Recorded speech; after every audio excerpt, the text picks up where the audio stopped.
Hello students, today we will discuss the question answers of chapter 6 The Solitary Reaper. The Solitary Reaper एक poem है जो कि William Wordsworth ने लिखी है। इस पोयम को मैं आपको ऑलरेडी एक्सप्लेन कर चुकी हूँ और इसकी वीडियो का लिंक आपको डिस्क्रिप्शन बॉक्स में मिल जाएगा।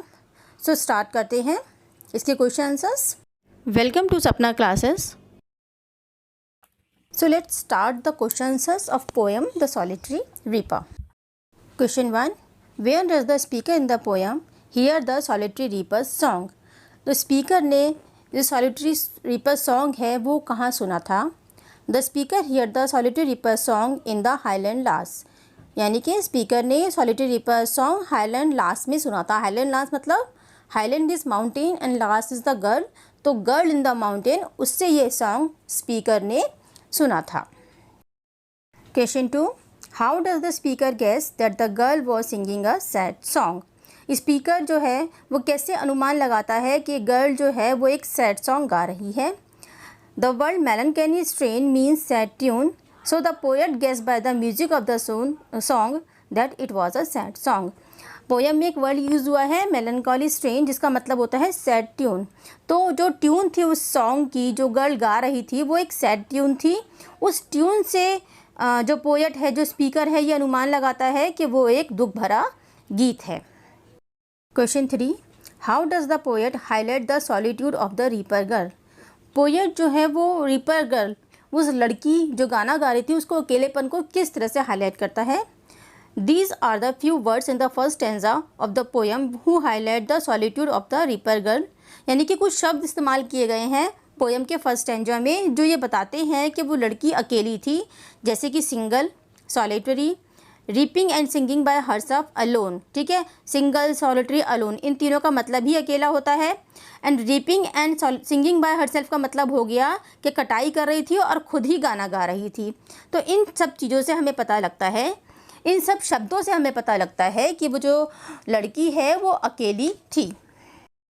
Question 4, What does the speaker compare the girl singing to? Can he understand the language in which she sings? Answer with reference to the poem. तो इस क्वेश्चन के अंदर दो क्वेश्चंस हैं। पहला क्वेश्चन कि स्पीकर ने जो लड़की के गाने को किससे कंपेयर किया था और क्या उसको वो लैंग्वेज समझ में आई थी जिसमें वो लड़की गाना गा रही थी? The answer is speaker compares the girl singing to the two birds, nightingale and cuckoo. Speaker ने लड़की के गाने को दो पक्षियों से कंपेयर किया था जिसमें एक नाइटिंगेल थी और एक कुक्कू थी। नाइटिंगेल मतलब बुलबुल और कुक्कू मीन्स कोयल। और सेकंड जो क्वेश्चन है कि उसको गाना समझ में आया था, उसको लैंग्वेज समझ में आई थी गाने की, तो उसका आंसर है इसमें दो लाइन्स यूज़ की गई हैं पोयम में। Will no one tell me what she sings? क्या कोई मुझे बताएगा कि वो क्या गा रही थी?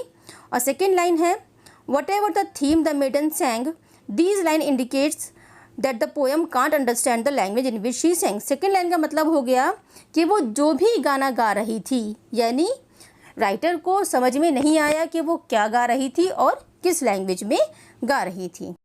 Question 5, to whom does the speaker say stop here और gently pass? What is meant by these words?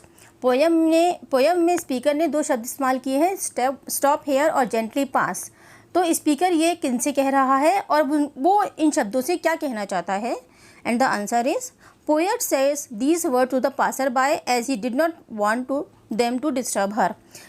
Poet ये शब्द उन लोगों से कह रहा है जो वहाँ से गुजर रहे हैं कि या तो रुक जाओ, स्टॉप हेयर का मतलब या तो रुक जाओ या आराम से वहाँ से गुजर जाओ। यानी कि वो चाहता है अगर आप उसका गाना सुनना चाहते हो तो वहाँ पे रुक जाओ, नहीं तो बिना डिस्टर्ब किए उसको वहाँ से चले जाओ। तो पोएट ये शब्द पासर्स बाय से कह रहा है जिससे वो चाहता है कि जो गर्ल है जो गाना गा रही है वो डिस्टर्ब ना हो। Question 6, what is the impact of the solitary reaper song on the speaker? वो जो गाना वो लड़की गा रही थी सॉलिटरी रीपर सॉन्ग, उस गाने का स्पीकर के ऊपर क्या असर हुआ? Answer 6, the solitary reaper song affect the poet as he stand still there and listens to the melancholy melodious song and the memory of the poem remains in his heart forever. उसका बहुत गहरा असर हुआ poet के ऊपर, वो काफ़ी देर तक वहाँ खड़ा रहा, उस गाने को सुनता रहा। वो जो सैड मेलोडियस सॉन्ग था, मेलनकॉली मेलोडियस सॉन्ग का मतलब वो जो सैड मेलोडियस सॉन्ग था, जो बहुत सुरीला था, उसकी मेमोरीज़ उसके दिल में हमेशा के लिए बस गई थी। वहाँ से जाने के बाद भी उससे वो जो गाना है उसके दिल में हमेशा गूंजता सा रहा। तो ये है क्वेश्चन आंसर्स इस चैप्टर के द सॉलिटरी रीपर। इससे रिलेटेड कोई क्वेरीज हो या कोई सजेशंस हो तो कमेंट करके आप मुझे बता सकते हैं। Thank you.